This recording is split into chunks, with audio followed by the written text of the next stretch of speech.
Muy buenas tardes para todos, ¿cómo andan? Bienvenidos a Fácil Desviarse.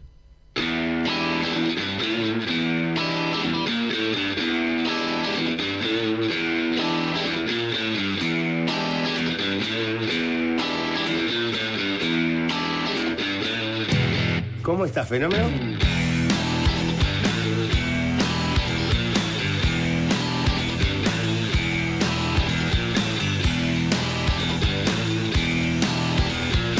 Sacame todo esto, hoy es tarde del Tigre y el Dragón. Sí, los que estén ahí en la transmisión de YouTube tienen que ver el cambio de estética, todo. Hoy estoy mano a mano con el desayunador número 1 del Uruguay, el más informal de los formales.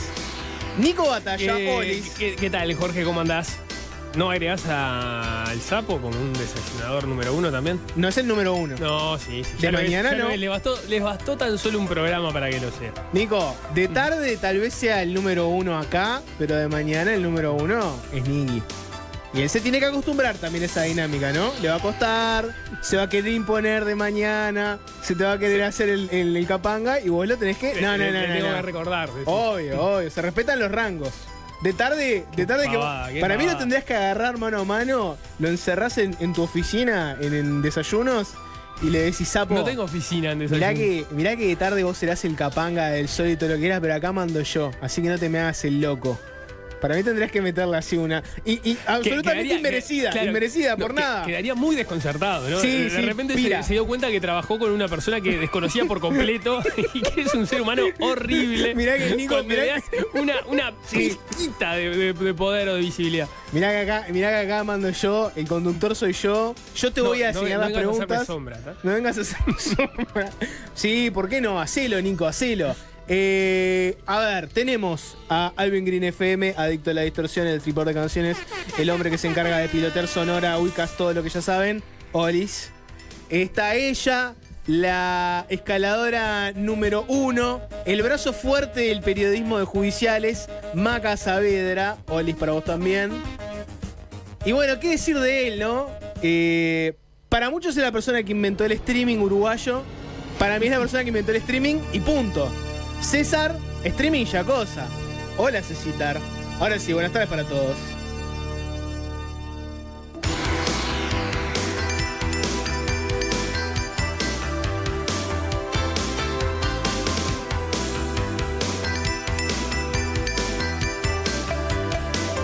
Hoy viene lindo el Tigre y el Dragón. Hay contenidos de todo tipo. Por ejemplo, vamos a hablar de Fernando Amado y la masonería. Vamos a develar todos los secretos de los masones. Amado lo hace, ¿no? Sí, pero yo creo que cuando él te publica todos los nombres de los masones, un poco te habilita que vos los tires al aire. Y haga preguntas incómodas como, por ejemplo, ¿en qué anda la masonería que Chacho Ramos es masón, no? ¿Por qué no? La pregunta es ¿por qué no? Sí, o sea, hay una pregunta que es ¿por qué no? Claro, ¿por qué no lo sería? Yo leí el libro de Amado, y en realidad cuando él cuenta... Porque ya está en todos los medios, no creo que no estoy avivando a nadie. Lucas Hugo y Chacho también. Ramos masones, ¿no?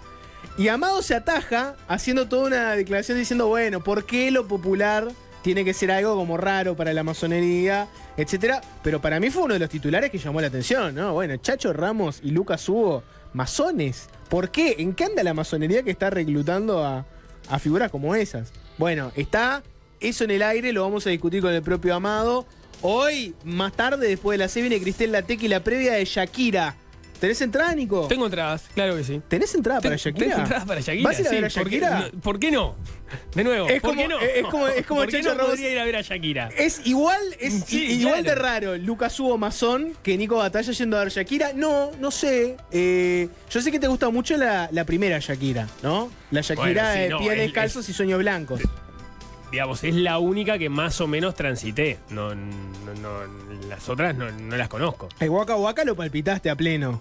Tu corazoncito futbolero. Era imposible estar impermeable a eso porque estuvo muy presente en el Mundial del 2010. Pero por fuera de eso no sé bien qué está haciendo Shakira. Bueno, lo vamos a discutir con Cristel. ¿En qué anda Shakira? O sea, a todos nos gusta la Shakira vieja. ¿Todos bancamos la Shakira nueva? Esa es la pregunta que viene a plantearnos Cristel Latequi. Pero antes de todo eso, Nico, Hay novedades vinculadas a la seguridad. Ahora sí, Alvin, si querés pasarme la clásica cortina típica. Bueno, metemos en un tema periodístico, como a vos te gusta, Nico. 2 noticias en el menú. Sí. Noticia número 1. El ministro del Interior, Carlos Negro, estuvo con anuncios. Fue a la mesa política del Frente Amplio ayer y concretamente dijo que el Plan Nacional de Seguridad va a empezar a regir el 1 de enero de 2026. O sea, Negro le puso fecha, acá arranca nuestro plan. Esto fue ayer, Negro estuvo frente a la fuerza política de izquierda, contó cómo está ese proceso de elaboración del plan. Fue acompañado, estuvo con la subsecretaria Gabriela Valverde, el coordinador de este proceso de elaboración del Plan Nacional de Seguridad Pública, el sociólogo Emiliano Rogido. Y los datos que tenemos son, por un lado, que la etapa participativa de la elaboración de este plan, denominada los Encuentros por Seguridad, finalizó a mediados de noviembre, o sea, está finiquitada. Participaron 79 organizaciones de distinta índole, se recogieron 92 propuestas y hubo algo así como 50 aportes de parte de ciudadanos en general, ciudadanos particulares, a través de una plataforma digital.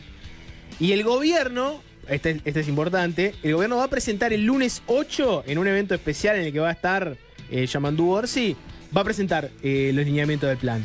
O sea, en unos días, en 6 días, nos vamos a estar enterando de cuál es el plan que va a tener este gobierno en materia de seguridad. Sí, entiendo que lo que se va a estar presentando ahí es sobre todo una síntesis de lo que fue el trabajo hasta ahora, incluyendo las 92 propuestas que se pusieron arriba de la mesa.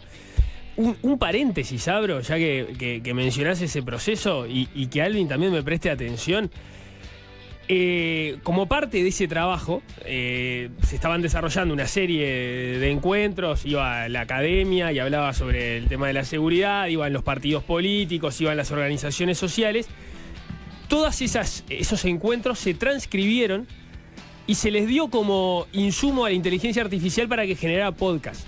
Y es escalofriante escuchar los podcasts a propósito de cómo se ha dado esa discusión, porque son absolutamente naturales. O sea, es como estar escuchando podcast de una conversación, de un material totalmente armado y llevado adelante por personas reales, con inflexiones en la voz, etcétera. ¿Por qué a Giles y por qué lo haces pasar a Alvin, que literalmente está metido en el negocio de los podcasts humanos, lo obligás a pasar la herramienta de su propia destrucción? Alvin podría no tener problemas si se apropia de esas herramientas. En todo caso, los humanos que hacen podcast para Alvin podrían llegar a tener problemas. Alvin va a seguir siendo necesario en todo ese proceso.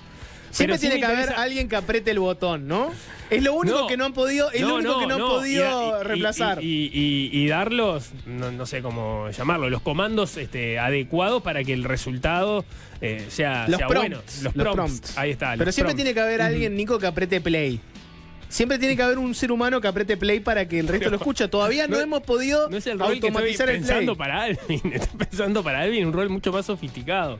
El rol sofisticado que supuestamente teníamos nosotros, que éramos unos cranos y que... O sea, ya fuimos... reemplazamos antes a la persona sofisticada que sale al aire a hablar y no reemplazaron al que aprieta play. El que aprieta play domó, Nico. El que aprieta play domó. Ya está. A propósito de eso, es el tema que vamos a abordar en el segundo bloque, de cómo comunicar los despidos, ¿no? Sí, y con qué anticipación. De eso hablamos en el siguiente bloque. ¿Tenés los podcasts para escuchar? Bueno, sí, tengo que buscarlos. Hay que buscarlos. Buscame alguno. Ahora me interesó. Picó mi interés. A ver, el anuncio para algunos, supongo, puede ser una alegría. Ya está la fecha del plan de seguridad. A otros, la verdad que no les alcanza demasiado. César, ¿tenés por ahí...? Pues además de la mesa política del Frente Amplio, ayer hubo sesión del honorable directorio del Partido Nacional. Y habló, por ejemplo, su presidente, Álvaro Delgado, habló de la plana mayor del Partido Nacional. Y ellos, por supuesto, no están conformes. No les parece que la idea de haber llegado acá, recién en el 2026 con esto, no les cerró del todo. Si querés podemos escuchar algo de Delgado hablando de esto. Y mientras buscamos ¿está el podcast? ¿Ya lo encontraste? Pará, poneme en pausa. Seguridad. Es la palabra que define la principal preocupación de los uruguayos. Suena medio un desafío frito. Que parece no tener fin, que domina conversaciones familiares, decisiones de vida y por supuesto el debate político. Hoy la seguridad pública es ante todo una causa nacional. No solo porque es la principal preocupación de la gente, ni porque enfrentamos enormes desafíos estructurales, sino porque en ella está en juego algo mucho más profundo: el Estado de Derecho, la fortaleza de nuestras instituciones, el desarrollo económico y la cohesión social. Y la experiencia nos muestra que esto no se resuelve con el simple pasar del tiempo, ni con medidas aisladas frente a cada crisis, ni dejando sola a la policía, ni cambiando de gobierno o de ministro, ni aprobando leyes con penas más severas, ni con promesas voluntaristas o discursos antisociales. Entre promesas de mano dura y estrategias que parecen cambiar con cada gobierno, sin haber logrado mayores éxitos, es fácil, es comprensible sentir escepticismo. No hay diálogo, eso es alguien bajando el nivel. Es la mirada desde abajo, desde la realidad más cruda y cotidiana, la voz de quienes no solo ven las consecuencias de la inseguridad, sino que viven en contacto con sus causas estructurales. Trabajó en Monte Carlo un tiempo. ¿Quiénes estaban en esa mesa? Sí. Después pasó a asesorar un ministerio muy poquito. Y después nunca volvió al periodismo del todo, pero está ahí en la puertita. Tiene una historia. Sí. Una larga trayectoria como Serpaj, colectivos que nacieron del dolor, como la Asociación de Familiares y Víctimas de la Delincuencia, ASFAVIDE. Estaban quienes trabajan con la nota en Brecha publicó en su momento, muy recordada. Acompañan el día a día del sistema carcelario como familias presentes y quienes trabajan en la reinserción como OSMIHAM. Y, por supuesto, la voz de los barrios más complejos con colectivos como La Vida Vale. Y la lucha contra la violencia de género. Sácame esto. ¿Cómo este gobierno, que supuestamente es de izquierda, más humano con los trabajadores, etcétera, apuesta fuerte por la herramienta tal vez más rancia y antihumana que existe, que es la inteligencia artificial, ¿no? No te pongas ludita tampoco. Desde Presidencia, haciendo los videos patrióticos de la historia del Uruguay, en vez de empleando seres humanos, el teatrero del galpón, que toda su vida buscó en la izquierda el futuro del ser humano, se encuentra con que llega a la izquierda del gobierno y le clava una inteligencia artificial y dice: para vos no hay laburo. Ni siquiera me pongas la voz de Artigas en un radioteatro. Prefiero poner una IA y que me lo haga una cosa de Elon Musk, que está destruyendo el planeta y los recursos acuáticos lentamente. Y ahora te hacen lo mismo con lo de la seguridad. Es increíble, Nico. Capaz que porque yo estoy atravesando mi momento más anti-IA de todos. Y tiene que ver con una cosa personal. Y es que me robaron los videos de los animales graciosos en TikTok. ¿Cómo? Una de las cosas que yo consumo fuerte en TikTok, Nico, son los videos de los animales chistosos. Me gusta cuando los gatos hacen locuras, cuando los perros hacen locuras, cuando por ahí encontrás algún cuervo haciendo algo raro, algún pájaro haciendo algo loco. Y todo eso ahora está siendo reemplazado por videos hechos con IA de lo mismo. Y vos mirás el video y te decís: mirá qué gracioso lo que hace este gatito. Y mirás abajo y tiene creado con inteligencia artificial. Ya me robaron la única alegría que tenía, que era ver los videitos de los animales graciosos. Y muchas veces no lo aclara y decís: está raro esto. Te inocula la duda. Claro. Me acuerdo así, se me viene a la mente uno que era real y que la gente lo acusaba de ser falso. Un perro que trepaba un árbol. Sí. Que apareció la dueña diciendo: soy una persona real y acá miren a mi perro trepando en el árbol. Tuvo que aclararlo porque la gente no lo creía. Sí, Estamos en ese punto. Y ya te voy avisando, Nico, que esto tiene un trasfondo político. No me quiero poner paranoico. No tengo pruebas de lo que te voy a decir ahora, pero tampoco tengo dudas. Y es que lo que están buscando hacer con esto, Nico, es desestabilizar tu capacidad de discernimiento de la realidad. Para que el día de mañana te puedas comer cualquier verso. Ellos quieren lentamente inocularte la idea de que no podés creer las cosas que veas. Entonces mañana van a aparecer las cosas más demenciales y no lo vas a saber discernir. Para mí viene por ahí. Tal vez esté un poco paranoico. ¿Cuál es el proyecto final de eso? Controlarte. Estoy en modo un poco paranoico y con el gorrito de papel celofán. Pero el objetivo posterior a esto es que en las redes te van a mostrar cosas que no son reales y vos ya no vas a poder distinguir la verdad. Pero no para controlarte. Pero el fenómeno que estás atravesando no es al revés, es ahora justamente estás dudando de todo en vez de creer todo.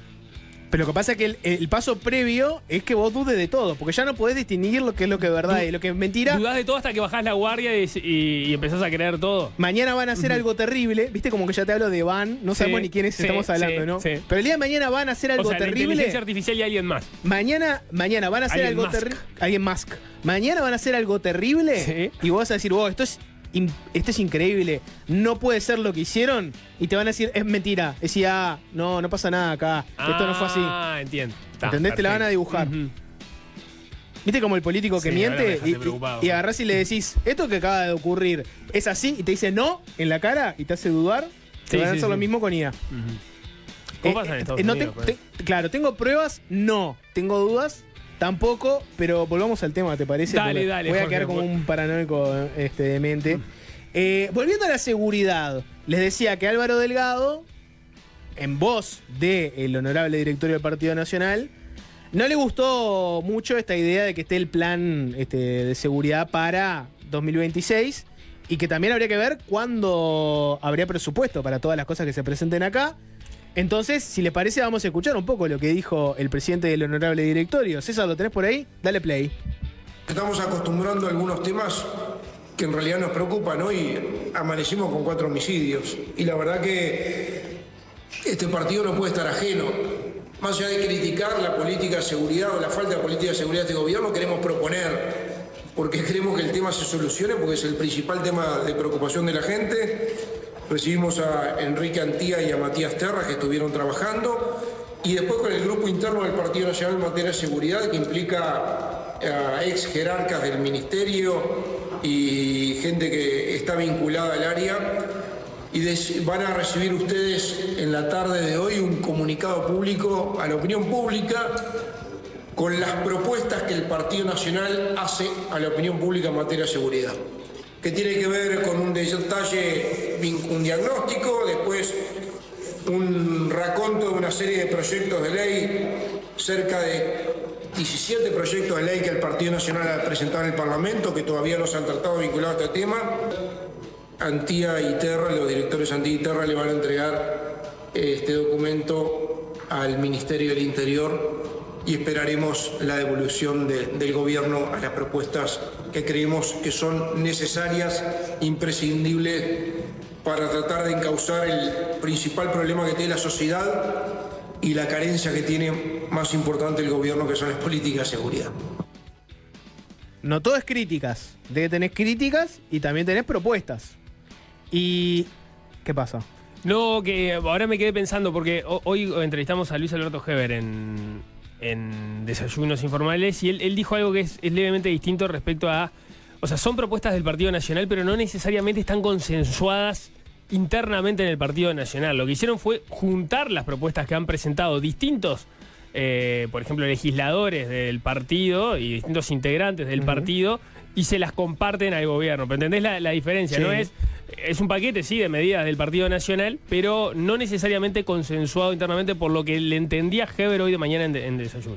Mirá, bueno, eso es un matiz que es interesante ese. Igual las propuestas están a nombre del Partido Nacional, en su conjunto, claro, ¿no? Y bueno, uno, si lo escucha al presidente del honorable directorio, dice, esto es institucional. Sí, está bien. O sea, es el paquete de medidas que ha ido manejando el Partido Nacional a través de sus distintos integrantes. Tal vez, Nico, el titular de La Diaria resumió un poco de más. A ver, la información es correcta, fáctica, es posta, pero, no sé, efectivamente dice eso. También dice otras cosas más, pero bueno, hay que reconocer que el titular de La Diaria es entrador, te dan ganas de cliquear la nota. Mirá lo que puso de titular. El Partido Nacional propone combatir la mendicidad hostil, la ebriedad pública y la limpieza forzada de parabrisas. O sea, ese Partido Nacional versus la limpieza forzada de parabrisas. Lo lees y decís, bueno, está, acá hay algo, vamos a clicar y ver qué hay. Ya vamos a ir ahí, que tal vez sea el momento más interesante de todo el documento. Pero antes, hagamos un poco un resumen, pero no tan resumen. Te tiro algunas de las propuestas que están en el documento del Partido Nacional. Tenés de todo. Por ejemplo, hay algunas propuestas que son aumento de penas o creación de delitos. Yo sé, como el caso de combate al fentanilo. La prohibición de celulares para los presos en las cárceles. Crear una figura específica como un delito de meter un celular a la cárcel o estar usando un celular en la cárcel. Ampliar la legislación actual para que la denuncia policial por comercialización de estupefacientes ya alcance como autorización expresa para allanar. Después hay medidas que son, digamos, vos no precisás tipificar el delito de tener un celular en la cárcel. No. en la medida que vos controlás lo que ingresa a la cárcel. Sí. ¿No? Pero acá es una pena, o sea, no es solamente esto está mal, no lo puedes entrar. Le agregarías algún tiempo de reclusión eventualmente como a la ingresar persona droga, como el que ingresa droga en las cárceles, si vemos que estás ingresando un celular. El que ingresa droga está fuera. Y el que usa también. Acá entiendo que estarías tipificándole o penando a la persona que ya está presa por usar el celular. Tu pena original era... Por un celular que ingresó porque no lograste evitar que entrara. Exacto, sí. Tu pena original era 6 años, pero ahora son 7,5 porque te agarramos con un celular. Sí. Por decir algo. Sí, después vemos cuál es el número exacto, ¿no? Pero imagínate que fuera algo así. Te decía, hay otra que es, básicamente... hoy en día, si hay una denuncia de violencia doméstica, eso habilita a la policía a allanar o registrar una casa. Bueno, equiparar eso a la denuncia por comercialización de estupefacientes. Si vos, por ejemplo, llamás y denunciás que hay una boca al lado de tu casa, capaz que esa denuncia ahora podría habilitar a la policía a que allane, por ejemplo. Esa es una. Después tenés, la que hizo más ruido, reclusión perpetua revisable para determinados casos de homicidios. Básicamente cadena perpetua al estilo de Estados Unidos, ¿no? De que vos te dan perpetua y cada determinada cantidad de tiempo se revisa tu caso y puede ser que ahí salgas o sigas en la cadena perpetua. Sí, esa era una propuesta que habían manejado en su momento Jorge Larrañaga, ¿no? Es la misma propuesta que se pone arriba de la mesa, obviamente para algunos delitos muy específicos que tienen que ver delitos sexuales con niños, homicidios de niños, sicariato. Ese tipo de delitos es lo que queda incluido en esta propuesta que ya discutimos en su momento cuando la planteó Jorge Larrañaga. Exacto, sí. Después tenés, yo qué sé, otras que son sacarle la libreta a los que conduzcan vehículos hurtados o clonados, por el tema de la matrícula, ¿no? Deportación de delincuentes extranjeros por delitos graves. Hay un apartado que dice blindaje de fronteras con radares móviles y fijos. Extrañamente esa propuesta del blindaje de frontera con los radares viene acompañada de un paréntesis que dice, te lo leo textual, ¿no? El gobierno anterior, en acuerdo con el actual, dejó iniciado el proceso para la adquisición de radares para este cometido. O sea, es una propuesta de conseguir radares diciendo, igual, ya los arrancamos a conseguir. Sí, era algo que se había avanzado por el lado del Ministerio de Defensa, por lo menos así se fue comunicado en su momento. Y ahora sí, Nico, la propuesta titular, combatir la mendicidad hostil, la ebriedad pública, la limpieza forzada de parabrisas, el vandalismo, los intrusos, los grafitos y la creación de basurales, la concreción de ocupaciones y la vagancia, mejorando y actualizando la ley número 10.071. Bueno, es un lenguaje, Nico, que para el que no está acostumbrado a la jerga legal, capaz que cuando te dicen combatir la vagancia, suena un poco raro, ¿no? Pero la vagancia es una figura legal, ¿no? Sí. Que es básicamente las personas que están haciendo nada en vía pública. Esa es la vagancia. Asumo que sí. Esa es la vagancia. La vagancia sí, es digamos, esa fue una discusión que se dio en su momento por una ley que había quedado en desuso y que, por ejemplo, Maldonado la empezó a aplicar y eso generó cierta discusión, pero en Maldonado entienden que dio resultado porque la discusión se dio en varias temporadas. Sí, la discusión de Maldonado era tal cual, ¿no? Era, bueno, vemos que hay mucha gente que viene de Montevideo acá. Sí, o de otras partes del país. Y básicamente no sabemos bien en qué andan, qué quieren. Bueno, ley de vagancia. Si estás por acá y no sos un turista, no tenés un lugar a donde que estás yendo, no estás yendo a ningún lado y estás ahí merodeando, te tenés que ir. Algo que es raro, porque tampoco, o sea, ¿por qué estarías obligado a justificar tu presencia en un lugar público? ¿No? ¿Por qué tengo que mostrar que estoy haciendo algo? ¿No puedo existir? Bueno, no. Esa es la ley de la vagancia, ¿no? Esa es una. La ley de la vagancia es una. Los grafitos, que es una forma muy extraña de referirse, ¿no? A los grafitis. Bueno, los grafitos también entran ahí. Combatir el grafiti es una prioridad. Ya sé, después tenés la limpieza forzada de parabrisas. El Partido Nacional quiere caerle al limpiavidrio, ¿no? Sí. Habría que ver bien cuál es, si es con la ley de faltas, cómo sería, etcétera. La mendicidad hostil, el que te viene a pedir plata y te insiste y te molesta, estás sentado en un restaurante y viene y se te pone al lado y te habla un rato largo. Esa sería la mendicidad hostil también. En fin, son ese tipo de propuestas, Nico. La de la mendicidad hostil, la de la limpieza forzada de parabrisas, los grafitos, la vagancia. Viene un poco por ahí, ¿no? Ese es el núcleo. 45.000 policías. Bueno, ¿no? sí, eso es la clásica propuesta de que te exige tener un policía controlando todo. Precisás que la policía vaya a las esquinas a levantar a los limpiavidrios.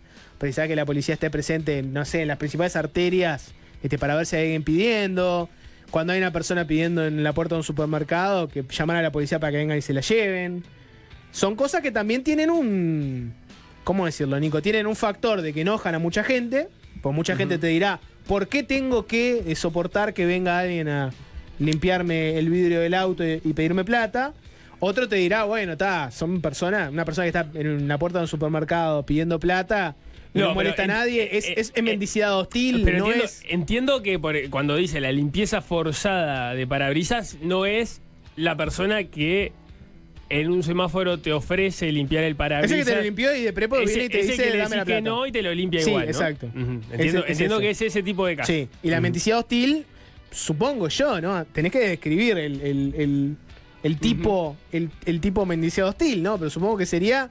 No sé, el que estás en algún lugar y viene y te insiste, y no la persona que está estática pidiendo plata en algún lugar, ¿no? Pero bueno, volviendo a lo que decías vos, sí, son propuestas que te exigen mucha más policía. Después hay propuestas que no necesariamente precisan una ley, sino que precisan plata y voluntad política. Te digo algunas, ¿no? Crear nuevos equipos y fiscalías de homicidios. Construir nuevas cárceles. Construir cárceles de máxima seguridad. Ampliar las plazas de régimen de máxima seguridad, más efectivos policiales, aumento salarial para la policía, más tecnología, más videovigilancia. O sea, ahí hay un poco, el debate es cuál es el sentido de proponer cosas que básicamente lo que son plata y voluntad política a menos de un año de haber dejado el gobierno, ¿no? O sea, es raro que si vos te retrotraes a un año y bueno, si querías aumentar el salario a la policía, podías. Lo hacías y ya era efectivo. Entonces, ¿por qué salir con propuestas que evidentemente son cosas que si vos le llevas esto al gobierno y políticamente el gobierno lo que te va a responder es me pedís que gaste mucha más plata, ¿por qué no la gastaste vos? Tuviste un año hubieran acá. ganado, decís que dice y bueno, el gobierno. No sé si hubieran ganado porque eso implicaría que ellos están dispuestos a gastar y vos no. Lo que digo es que siempre es fácil para el que está en la oposición decirle al otro, gastá más plata en la seguridad. Cuando en realidad, cuando estás en el gobierno, siempre aparece alguna restricción, ¿no? Por un lado sí, por otro lado, si no, la oposición que fue oficialismo tampoco puede... La vedad de participar del debate público, ¿no? Si cada respuesta a una propuesta que haga, vos le decís, bueno, lo hubieses hecho cuando estuviste en el gobierno hace 10 meses o hace 5 años... como que no tampoco podés discutir. ¿Para qué lo llamás, por ejemplo, a una mesa de diálogos por la seguridad a escuchar alguno de los planteos? Para mí igual todas entiendo no. Lo que sí. O sea, hoy se lo pregunté a Heber a propósito de eso. ¿Qué te dijo? Porque, bueno, dicen que algunas cosas se instrumentaron, que otras les quedaron por el camino, que tuvieron la LUC, que ahí se dispusieron varios cambios que ellos buscaban en la seguridad pública. Bueno, se le dijo, la LUC quedó allá atrás en el 2020, pero dicen, bueno, pero también estuvo el referéndum contra la LUC, que trató de ir contra alguno de los artículos, eso consumió mucha energía, también estuvo la pandemia, etcétera. No dieron los tiempos. Y esto es un acumulado también, dicen. Muchas cosas sí se hicieron. Por ejemplo, el ejemplo de los radares. Bueno, se dispuso que había que comprar los radares, empezó ese proceso, no se terminó. Ahora le queda la posta al siguiente gobierno. Bueno, para algunos casos el argumento de se fue acumulando sirve más, para algunos casos servirá menos. Para mí te pones en modo termo cuando todas las cosas que te proponga la oposición le digas, bueno, pero vos hace un año fuiste gobierno y no lo hiciste. Para mí, si le haces eso a todas, pierde sentido el argumento, porque como decís vos, está la obviedad de discutir. Para mí hay alguna cosa que está bien. O sea, no sé, lo de equiparar, lo de permitir que la denuncia por venta de estupefacientes habilite un allanamiento o el registro de una casa, por ejemplo, ¿no? Eso es algo que es razonable que lo pida el Partido Nacional, ponele, porque sabés que es algo que no quiere hacer el Frente Amplio. Y ahí vos si te dicen, pero hace un año eras gobierno, Y vos ahí lo que le contestarías, si estuvieras del lado del Partido Nacional, sería, pero esto lo podrías hacer vos ahora, ¿por qué no lo querés hacer? Y ahí entra un debate ideológico, si está bien, si está mal, si es útil, si no es útil, etc. Lo que pasa es que algunas, que son la de gastar más plata y hacer esto, como subir el sueldo de los policías, esa sí es una claramente donde te pueden decir, pero estuviste hace un año en el gobierno, ¿por qué no lo subiste vos? Y si la respuesta es, bueno, por la pandemia, la sequía, la guerra en Ucrania, etcétera, y bueno, lo que te van a decir, bueno, restricciones hay siempre, sí, yo ahora tengo más déficit, me cuesta también. Lo que digo es que para pedir plata para el aumento de la policía, la oposición siempre la pide y el oficialismo, por motivos que siempre aparecen, te dice, no, bueno, no están así, ¿no? Sí, veníamos de un momento de discusión donde y creo que Delgado insistió sobre eso ayer, ¿no? El hecho de que supuestamente el gobierno no tiene un plan en materia de seguridad pública, eso de alguna forma cambia en el relato en la medida cuando que se va a empezar a presentar, y así lo dijo Negro, que se iba a empezar a instrumentar a partir del año que viene. Después vendrá la discusión a propósito de las características de ese plan, y está bien que se dé esa discusión porque de eso se trata la política. Lo que planteaba y lo que respondía el gobierno es, no, una cosa es el Plan Nacional de Seguridad Pública, que tiene una mirada de 10 años para adelante y que estamos discutiendo para empezar a atravesar a partir del año que viene. Otra cosa es lo que se está haciendo en estos días en el trabajo policial concreto. Hace unos días salió Negro, el ministro del Interior, a responder a algunos legisladores que iban sobre este punto. Habló en una entrevista en La Diaria y había sacado la cuenta, por ejemplo, dice, bueno, en los últimos 22 días el Ministerio del Interior o la policía detuvo y se llevó tras las rejas a 56 traficantes, muchos de ellos trabajaban en algunos lugares del interior del país, o se desarticuló a los líderes de las dos principales bandas locales. Él no mencionaba los nombres, pero obviamente estaba hablando de Betito Suárez y de Fernández Albín, que se detuvo en Argentina, pero con coordinación local. Habló de que se habían atrapado a los responsables del atentado contra Mónica Ferrero. Creo que hay uno que está prófugo, pero muchos están ya detenidos. O sea, lo que ha salido a decir el Ministerio del Interior en estos días es, no, ojo que acá se está trabajando. Salieron con la conferencia de prensa a partir de que se había decomisado una serie de, creo que fueron 300 kilos de pasta base este fin de semana. Digamos, ahí está la tensión en la discusión pública. Bueno, si se está haciendo o no se está haciendo cuántas cosas a la espera del plan de seguridad que va a empezar a comunicarse en estos días. Y entonces ahora, cuando aparecen también las propuestas, el Partido Nacional dice, ojo que nosotros tenemos las nuestras y están acá. Que nos respondan a propósito de estas propuestas del gobierno, si les sirven o no les sirven. Sí, te leo un mensaje que llega, ¿no? Manden al 097-441-443 y si no también al chat de YouTube.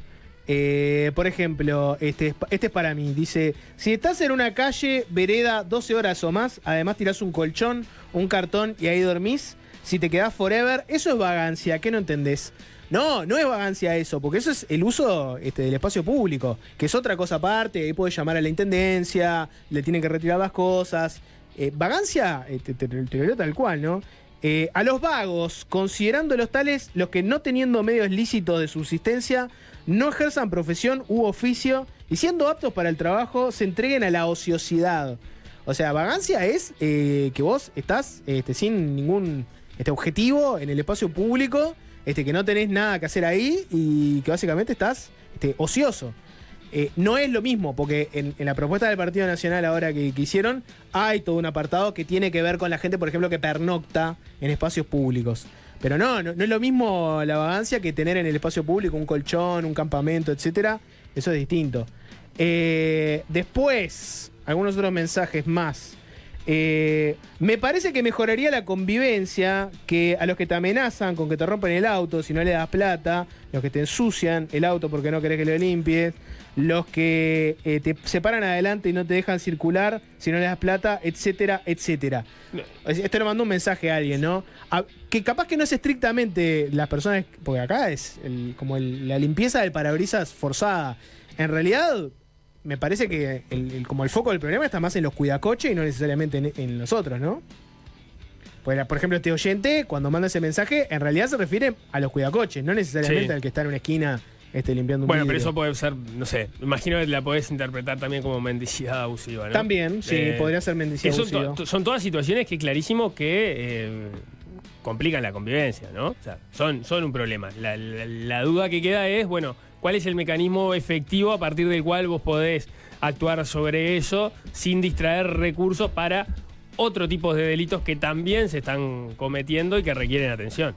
Sí, yo igual creo que si pusieras... pues hay algunas de estas cosas capaz que son medio risibles, ¿no? Tipo lo del combate a los grafitos, ponele, ¿no? Pero hay gente que efectivamente le pintan la casa todos los días y tiene que pagarlo, por ejemplo, ¿no? O sea, vos te grafitean toda la casa, al otro día lo tenés que limpiar.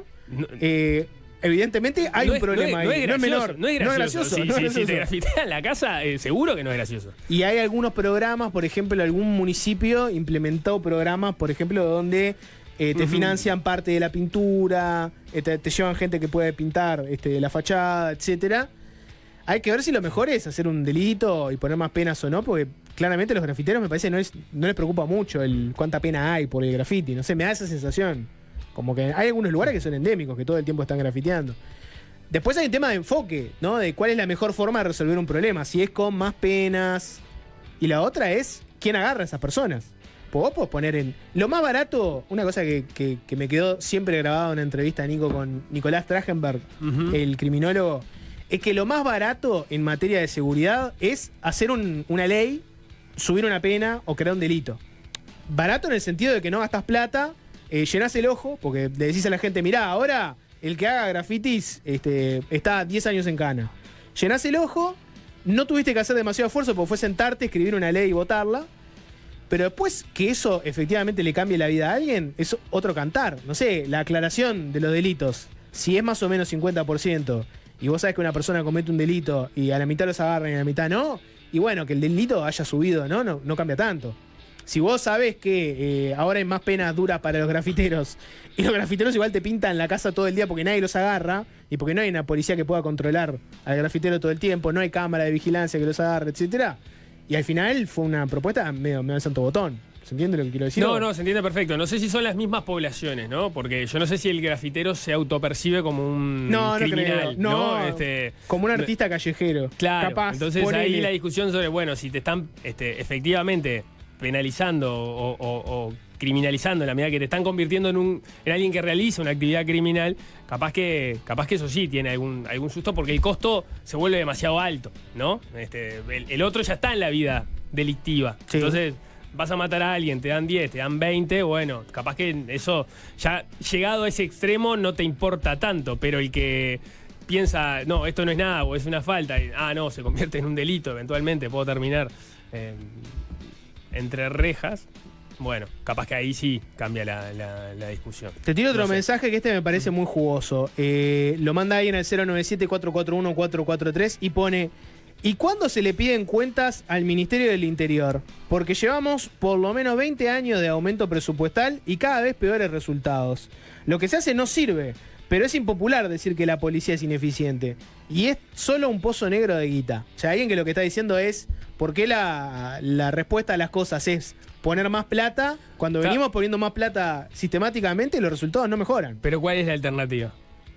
¿No? Ser más eficiente. Entonces vamos a cerrar la policía porque es ineficiente. No, ser más eficiente. Claramente algo está fallando. Nadie, más allá de que hay algo que, por ejemplo, lo decía Fernando Pereira ayer cuando se le preguntaba a propósito de las propuestas de la oposición, le decía, bueno, acá tenemos que reconocer que todos de alguna forma fracasamos o todos lo hicimos mal y tenemos que sentarnos a conversar partiendo de esa base, ¿no? ¿Cuál es la alternativa de si decís, bueno, hasta acá se hizo mal? Tenés que tratar de hacerlo mejor, pero no es la alternativa cerrar la policía. Si encontrás una forma de hacerlo más eficiente, con menos plata y con mejores resultados, genial. El tema es que tampoco parecería que la situación de la seguridad pública está mejorando en el continente, en el barrio. O sea, hay cuestiones que van más allá de cómo se esté manejando a nivel local. Sí, claro. Yo entiendo que es igual difícil la dicotomía. Pero sí llega un punto donde vos tenés que empezar a decir, bueno, ¿por qué pasa que seguimos poniendo plata y no mejora el resultado, ¿en qué momento decís, hay que hacer otra cosa? Bueno, pero sí, yo no culparía... esa discusión está planteada. Hace unos días conversábamos con Juan Pablo Luna a propósito de Democracias Violentas, su último libro que lo hizo con otros investigadores. Y ahí parte de lo que decían los investigadores con los que ellos conversaban, porque hay entrevistas en buena parte de ellos, es bueno, acá hay algo que está claro y es el punitivismo fracasó. O sea, y entonces... Y ponía la discusión en relación al caso Bukele, ¿no? Decían, bueno, entonces la pregunta que queda planteada es, ¿el punitivismo fracasó? Porque en general las medidas que se han ido llevando adelante todas van hacia el aumento de las penas y eso no ha mejorado la cifra de los delitos. O sea, no, por lo menos estos investigadores entendían que eso no ha generado una mejora sustantiva en la seguridad. No la ha generado en Uruguay, ¿no? O sea, Uruguay ha tenido un crecimiento exponencial de la población carcelaria, esto se ha dicho 1 millón de veces. Quiere decir que gente que estaba cometiendo delitos terminó presa, mucha más gente que antes, y aún así tenés muchísimos delitos, los homicidios no los lográs bajar. ¿De qué te da cuenta de eso? Que la solución no, por lo menos no viene solo por ahí, ¿no? Entonces, es que el modelo punitivo no funciona, o el modelo punitivo no lo aplicaste hasta sus últimas consecuencias, como está haciendo Bukele, ¿no? Y entonces si llegás a ese extremo en el cual le pasás por arriba al Estado de Derecho y agarrás a toda la gente y la metés presa y después te fijás si alguno es inocente o si no, los agarrás en una audiencia colectiva y los metés todos para adentro, bueno, si estás dispuesto a aplicarlo así, ahí sí, capaz que sí te empiezan a bajar los niveles de los homicidios, como es lo que estaría ocurriendo en El Salvador. O sea, o estás dispuesto a dar esa discusión, o vas a la discusión de decir, no, en realidad tenemos que hacer otra cosa aparte, más allá de si le aumentamos la pena a determinados delitos o no. Me parece muy bien, Nico, que hayas cerrado este bloque con la reflexión de Bukele es el ejemplo. ¿Un ejemplo positivo o negativo? Un ejemplo a analizar. Un ejemplo a analizar. Volvemos después de la pausa con otra propuesta, pero esta vez es del gobierno. Tenemos una llamada. Hay una llamada de Nico Batalla, que quiere salir al aire y aclarar sus dichos sobre Bukele. Juan Castillo, epidemia de empresas que se están yendo del Uruguay. ¿Tuviste el caso de ellas? Eso es alarmista. ¿Es alarmista? Es alarmista. No, hay un problema, seguro. Unos pocos casos, pero fuertes, con mucha pérdida de puestos de trabajo. Pero si mirás la cantidad de empresas que se van, no son tantas. Pero si mirás la cantidad de puestos de trabajo que se pierde, son preocupantes.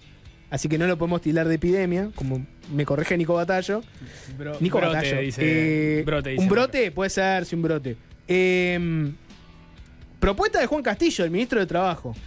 Propone que haya una ley que le diga a las empresas que cuando van a cerrar, tienen que avisar con cierto tiempo de antelación para que los empleados sepan cuándo se va a cerrar su empresa y se quedan sin laburo, y que haya tiempo para que el Ministerio de Trabajo empiece a buscar soluciones, que puede ser entre los trabajadores y la empresa.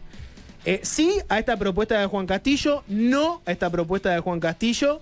Lo vamos a conversar después de la pausa porque hubo repercusiones varias. Entre otras cosas, en TV Ciudad le preguntaron por los casos de M24 de TV Ciudad, así que podemos ver a ver qué contestó Castillo con ese tema. Después Fernando Amado, después Cristel, pero antes de todo eso, Nico Batalla los va a agasajar a todos con una canción de arranque. Es verdad, me había olvidado. Hoy estaría cumpliendo años El Príncipe, Gustavo Pena. Estaría cumpliendo 70 años, nació en el 55, murió, como saben, muy joven, tenía 49 cuando murió en el 2004. Una de las características es que terminó editando muy poco en vida, había quedado la mayor parte de su obra inédita. Fue Eliu, su hija, la que se ocupó de compilar, organizar, digitalizar muchas de las cosas que habían quedado grabadas, pero no solo ella, también un montón de músicos han tomado parte de sus canciones y las han grabado ellos mismos. Es el caso de Millones de Casas con Fantasmas, que hizo esta versión de Mandolín. ¿No les pasa que en esta época, con la llegada del calorcito, el cambio del año, les dan ganas de renovarse? Sí.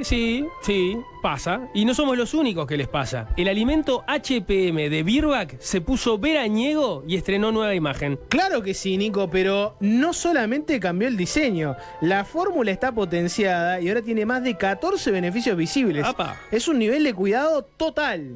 Entonces ya lo sabés, si usás HPM, buscá la bolsa nueva, renovado por fuera y mejorado por dentro. HPM de Virbac, mejorando la salud a través de la nutrición.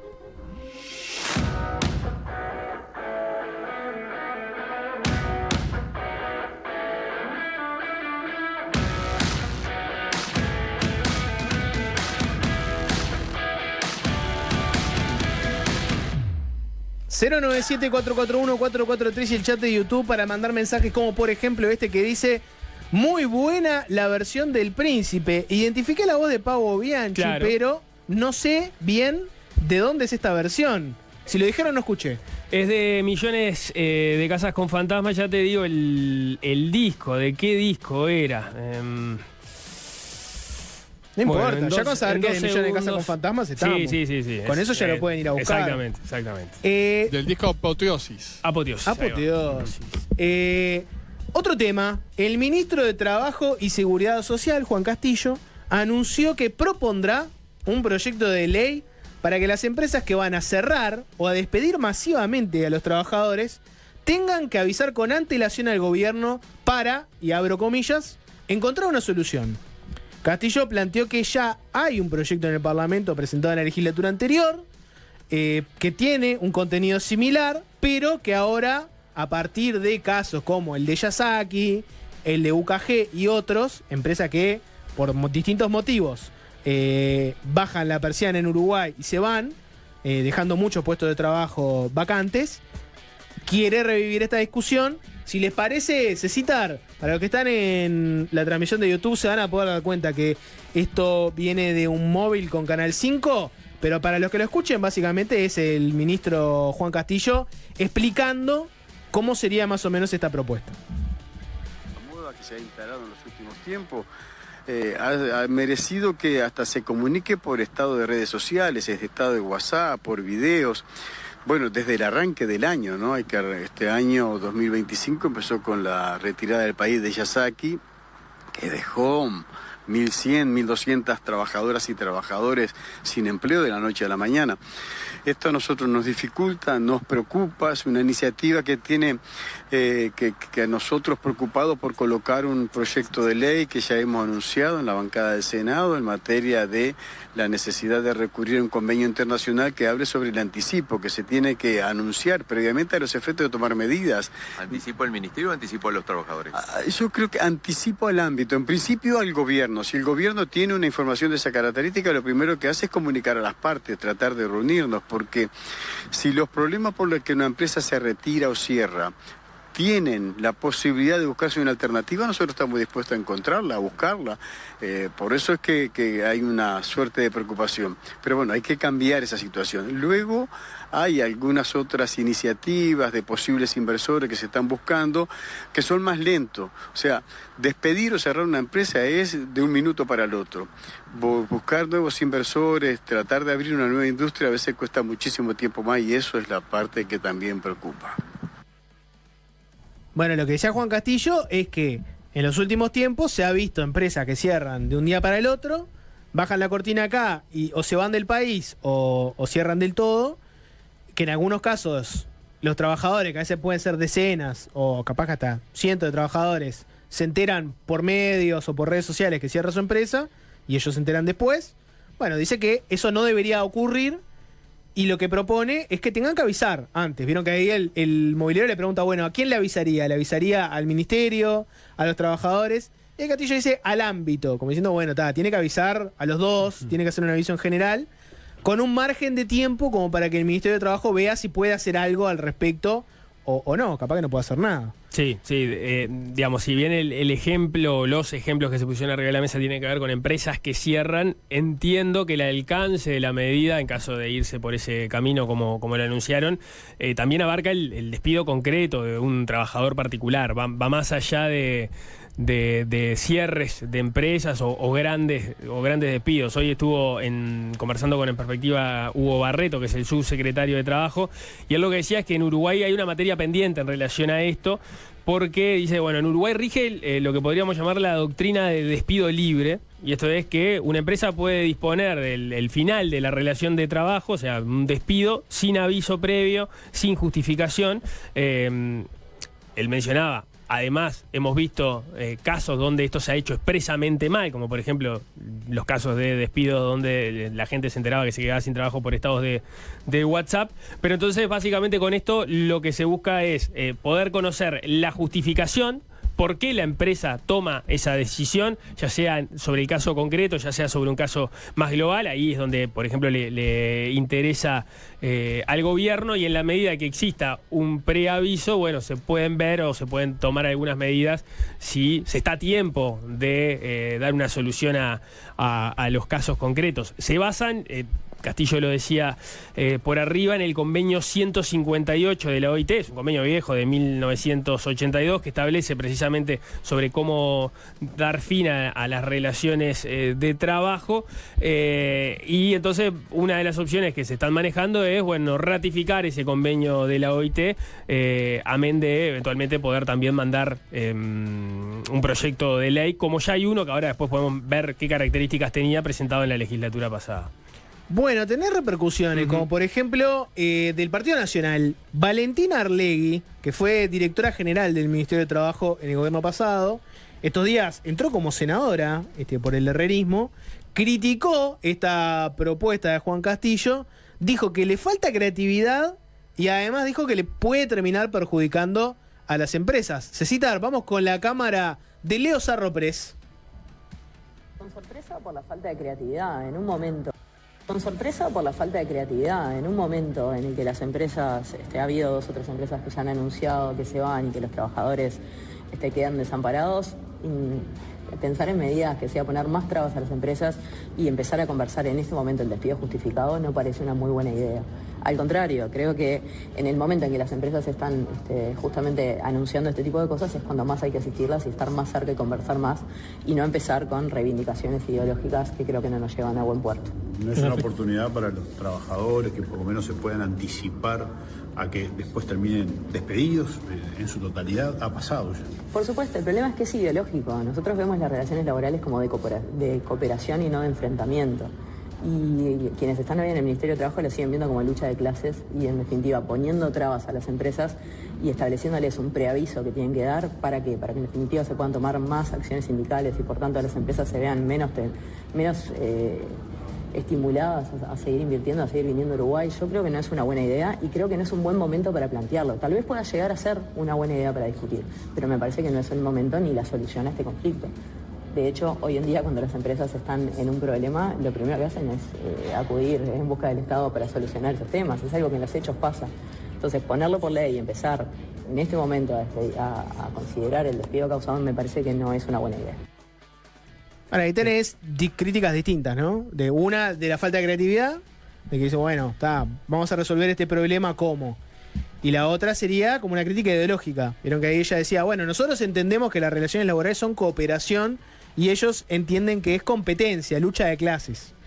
Y lo que dice Arlegui es que, bueno, en definitiva, si vos le ponés a una empresa por ley que tiene que avisar con tiempo antes de despedir a todos los trabajadores, lo que puede pasar es que o no se instalen en Uruguay o se vayan, que le podés dar cierto margen a los trabajadores a que hagan algún tipo de medida sindical que perjudique a la empresa. Esa también es una cosa que decía Arlegui, que si vos le avisás con tiempo a una persona que va a ser despedida, esa persona por ahí se va a vengar, pongo signo de interrogación, ahí con una medida sindical que perjudique más a la empresa. Habría que ver cómo la perjudicás más, porque en definitiva te acaba de decir que va a cerrar. O sea, no sé cuál sería el perjuicio ahí, pero bueno, capaz te la ocupa, no sé. Sobre alguno de esos temas habló Barreto en la entrevista que mencionábamos en Perspectiva. Romina Andrioli, premio Morosoli de Plata de la conducción radial, le mandamos un beso y felicitaciones. Crack. Le preguntó precisamente sobre este tema, si no podía suponer una limitación a las empresas y eventualmente generarles un problema, y vamos a escuchar lo que le respondía Barreto.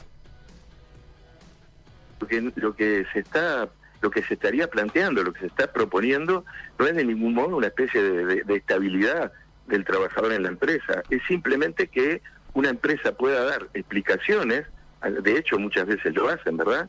Dar explicaciones razonables, razones que tienen que ver con la situación del mercado, o razones a veces que tienen que ver con el comportamiento del trabajador. O sea, la causa justificada tiene que ver, tendrá que ver o tendrá que tener relación con la capacidad o la conducta del trabajador o las necesidades de funcionamiento de la empresa. Así lo dice el convenio 158. O sea que no hay ningún sesgo de que esto signifique una estabilidad para el trabajador. Simplemente es una cuestión, reitero, que tiene que ver con el sentido común de conocer las razones por las cuales se me priva un derecho, conocer las razones por las cuales quedo despedido, como se dice. Bueno. A ver, porque el nudo de la cuestión, o por lo menos los dos puntos centrales que la iniciativa pone arriba de la mesa, es la justificación de por qué el despido, o sea, que haya una explicación concreta y que haya un preaviso. El preaviso requiere un tiempo. Bueno, ¿de cuánto podría ser ese preaviso? Hoy le preguntaban a Barreto sobre esto y él decía, bueno, en realidad el convenio 158 de la OIT al que Uruguay podría estar ratificando no establece un plazo concreto, eso quedaría dado por una disposición nacional o por una regulación nacional. Hay ejemplos en el mundo, por ejemplo, la Unión Europea lo establece en 30 días ese preaviso. El proyecto de ley del que vamos a hablar ahora después, que se presentó por parte de los senadores Óscar Andrade y José Núñez en el periodo pasado, hablaba de 15 días, o sea, esa sería la ventana de tiempo mínima que vos tendrías que poner, si sos una empresa, disponer a la hora de avisarle a un trabajador que vas a despedirlo o cortar la relación laboral. Después está el tema de la justificación. Bueno, ¿qué es justificación? Barreto hablaba de que la justificación puede ser, efectivamente, un problema económico. Se te cerró un mercado, sos una empresa que exporta y se te cerró un mercado. O introdujiste una máquina que te ganó en eficiencia y hay un puesto de laboral que ya no lo precisás. Digamos, ese no necesariamente, por lo menos lo planteaba él, después tengas que pasar por un comité de evaluación si la causa es justificada o no. Sí es verdad que hay causas que no son justificadas, que está establecido, por ejemplo, en el propio convenio, pero son cosas que ya sabés que no se pueden hacer hoy en día. Por ejemplo, si te despiden porque te afiliaste a un sindicato, bueno, no, eso está expresamente prohibido. Si te despiden por ser candidato a representante de los trabajadores en una lista del sindicato, bueno, no, eso no se puede hacer. Discriminación también, porque presentaste una queja o participaste en un procedimiento contra un empleador porque entendés que el empleador violó alguna ley laboral. Ni que hablar por la raza, el color, el sexo, el estado civil o por maternidad, por ejemplo, ausencia de estar en lugar de trabajo por maternidad. Bueno, ese tipo de justificaciones no las podés usar, obviamente. Pasa que no es un tema individual, ¿no? Yo entiendo que es como cuando pasa algo colectivo. Tipo, toda la empresa cierra, por ejemplo. No. O no, o aplica para lugares. Eso quedaba claro. Hay ejemplos, o los ejemplos que se citaron tienen que ver con esto de, bueno, cierra una empresa de un momento a otro, pusieron un estado de WhatsApp en el gerente local y, bueno, y todos se quedaron sin la explicación de, bueno, qué fue lo que pasó bien y de un día para el otro. Bueno, esos fueron ejemplos como superlativos que se dieron en los últimos días, incluso en algunos casos con señales. Pasó con UKG, por ejemplo, que había dado una entrevista a su gerenta de operaciones en Uruguay 4 o 5 días antes del cierre, hablando de la extensión de las operaciones. O sea, la gente estaba muy poco avisada de que esto iba a terminar pasando cuando ocurrió. Pero entiendo, por lo que decía Barreto, también aplica para casos individuales. Bien, está entendido eso. Tenés otro tipo de críticas, Nico. Yo te voy a leer algún mensaje y después te voy a pasar más videos. Como por ejemplo, mensajes. Este que dice, por los despidos, imagínate que todos los empleados de una empresa renunciaran el mismo día sin previo aviso. ¿Qué le parecía a los empresarios? Ese es un mensaje. Está bien, está buena la discusión. Se lo preguntaba a Navarreto en la entrevista en Perspectiva, a partir de un mensaje precisamente. Dice, bueno, vos tenés que avisar como empleador si vas a despedir a alguien con X cantidad de tiempo de anticipación. ¿Qué pasa al revés? ¿El trabajador puede renunciar de un día para el otro porque no es injusto eso, que esté en la obligación de un lado y no del otro? La respuesta que dio Barreto, yo estoy repitiendo, no estoy validando, es básicamente dos. Vos no estás obligado a trabajar. Existe el derecho al trabajo, pero no la obligación al trabajo. Entonces, vos no podés encadenar a la persona, a la empresa, para que vaya a trabajar esos 5 días que precisás para que conseguir otro puesto. Tampoco un tipo que pierde plata en una empresa lo podés encadenar y decirle, mirá, seguí acá hasta que... No, pero a partir de ahí están arriba de la mesa las obligaciones que vos tenés respecto a los trabajadores, ¿no? Si haces o no ese procedimiento implica después las indemnizaciones que tenés que hacer, si es una indemnización normal o una indemnización especial. Primera respuesta es no lo puedo obligar a trabajar. Sí, y después... Y la segunda es, bueno, que es, entiendo, por lo menos esa es la mirada de este ministerio, capaz que la del gobierno anterior es distinta, no lo tengo claro, que hay una asimetría de poder entre trabajador y empresas, por eso sí tiene sentido que la empresa tenga determinadas obligaciones que eventualmente el trabajador no las tenga. Por eso se le puede exigir eso a una empresa y no así a un trabajador. Sí, te leo otro mensaje. ¿El ministro o quién sería el que garantice que cuando el sindicato se entere de que van a cerrar la empresa no ocupen y desmantelen todo lo que se les ocurra? Ese es otro mensaje que llegó. Bueno, sería un robo, ¿no? Si empiezan a desmantelar y llevarse la cosa por su casa, es un robo, es ilegal eso. Te decía, por ejemplo, que había un antecedente en 2023. Los senadores Óscar Andrade del Partido Comunista y José Núñez del Partido Socialista presentaron una iniciativa que entiendo, por lo que he escuchado, es muy parecido a lo que eventualmente podría llegar a terminar aprobando el gobierno, más allá de que hay dos vías. Una es ratificando el tratado de la OIT que mencionábamos, o es mandando un proyecto de ley concreto, como por ejemplo este caso que habían mandado Andrade y Núñez, porque ahí hay una discusión a la que Barreto se adelantaba. Dice, nos van a decir que no hay muchos países en el mundo que hayan ratificado este tratado. Dice, es verdad, pero también es verdad que hay muchos países que en sus legislaciones nacionales, en definitiva, tienen algún tipo de limitación a las formas en las cuales vos terminás terminando con las relaciones laborales. Mencionaba en el caso de Brasil, que si no me equivoco dijo que había un rango constitucional a disposiciones de este tipo, y que en Argentina se daba a través de los contratos laborales. Pero bueno, volviendo al punto, se había presentado un proyecto de ley por parte de Núñez y Andrade en el periodo pasado, que básicamente lo que decía es que los trabajadores no podrán ser despedidos sin causa justificada. Se considerarán causas justificadas aquellas derivadas de la capacidad o conducta del trabajador, de las necesidades de la empresa, establecimiento o servicio u de otra entidad suficiente para justificar la decisión adoptada. Es un poco tautológico, pero puede ser básicamente cualquier razón que tenga que ver con los procedimientos de la empresa o con la conducta o las capacidades del trabajador, o alguna otra razón. Ya sabemos, porque lo leímos recién, cuáles son las que no sirven como justificación. Por otro lado, establece el plazo, ese plazo que no debe ser menor a 15 días a la fecha prevista de efectivización del cese. Y después otra cosa que planteaba el proyecto es que desde la fecha del aviso y hasta la efectiva configuración del despido, el trabajador tendrá derecho, sin pérdida de su retribución, a una licencia de 6 horas semanales con el fin de buscar un nuevo empleo. En ese lapso también el empleador podrá disponer que el trabajador no concurra a su lugar de trabajo, debiendo abonar la totalidad de los salarios correspondientes a esos días. Es decir, que en esos 15 días previos te dan 6 horas por semana para que, bueno, si te van a despedir, que puedas en esas horas ir a buscar trabajo. En caso de que no se notifique el motivo o la causa del despido, o se incumplan las formalidades, por ejemplo, los tiempos previstos, lo que establecía este proyecto de ley es abonar una indemnización equivalente al doble de lo que disponga las leyes correspondientes. Te doy un ítem más para esta discusión, Nico.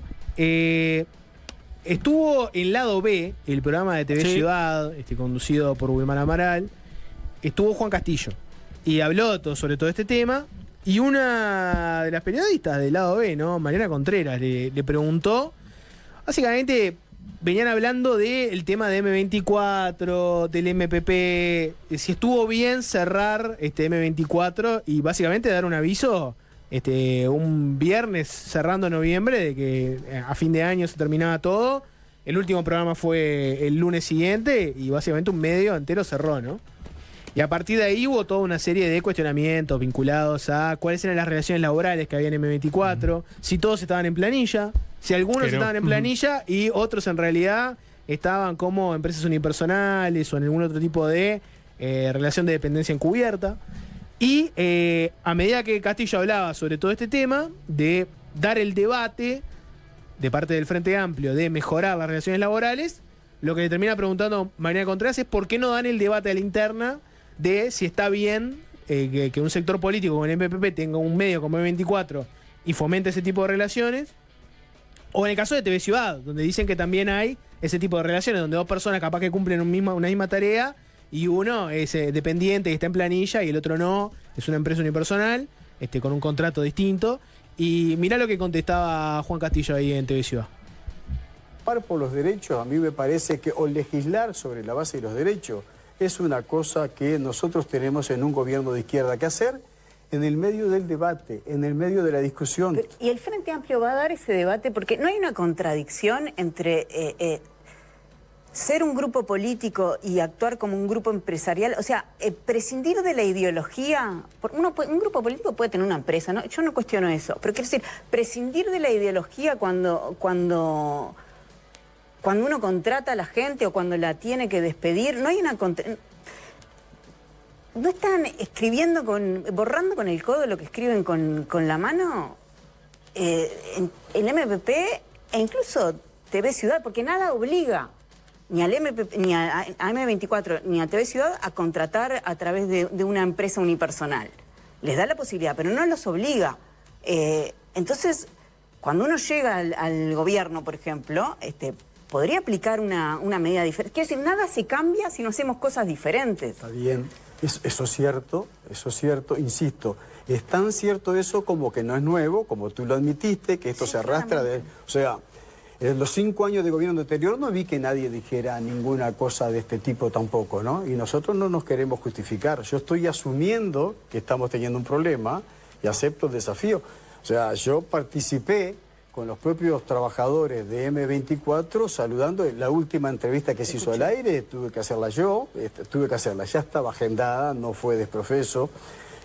Tuve que agendar desde Dinatra la posibilidad de que se tuviera un ámbito tripartito para poder discutir en qué condiciones iba a ser el cese de una actividad empresarial o el cambio de una actividad empresarial por otra. Y en momento incómodo, ¿no? Para Castillo, porque estás discutiendo la necesidad de que las empresas preavisen cómo van a cerrar y van a bajar la cortina, etcétera, y la gente capaz que piensa en Yasaki, piensa en un KG.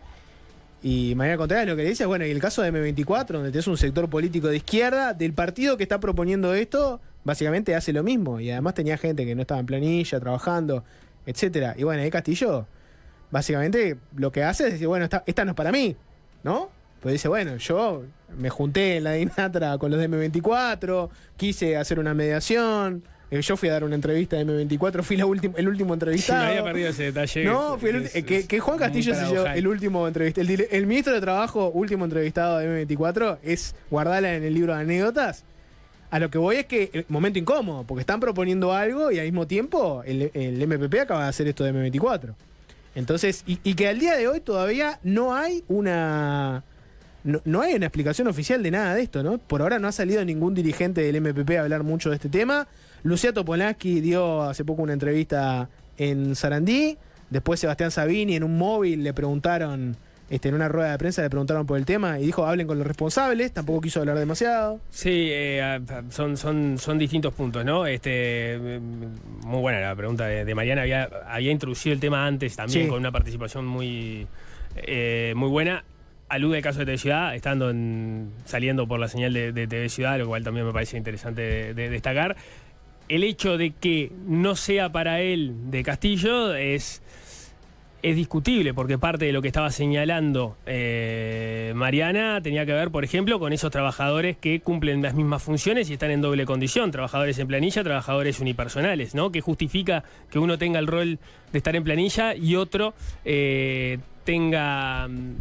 un unipersonal, ¿no? Eso era parte del señalamiento que había puesto sobre la mesa Mariana. Y entonces ahí sí es para el Ministerio de Trabajo.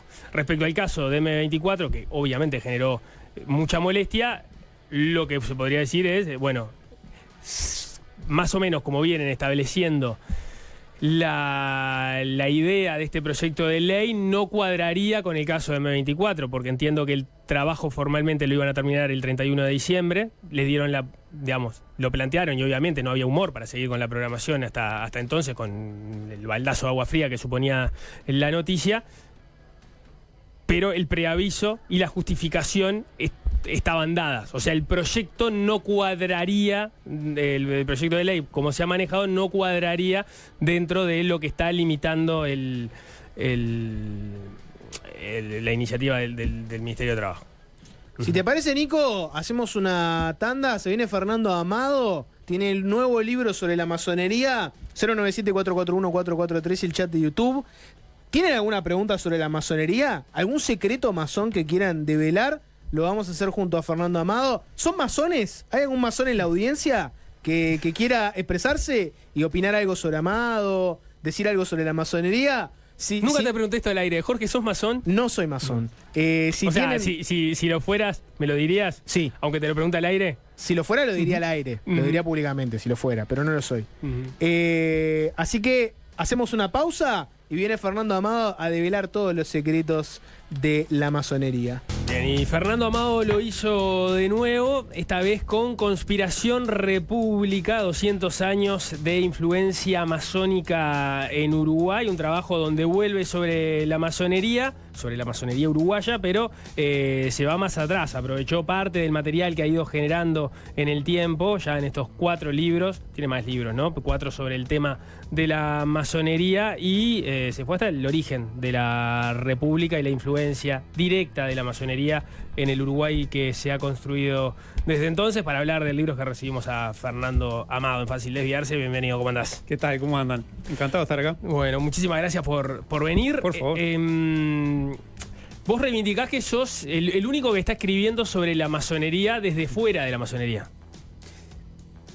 Puede haber alguno, es decir, en eso no voy a arrogarme esa sentencia tan concluyente, digamos, pero sí es muy notorio y es algo que fue una novedad para mí en el marco de la investigación para este libro.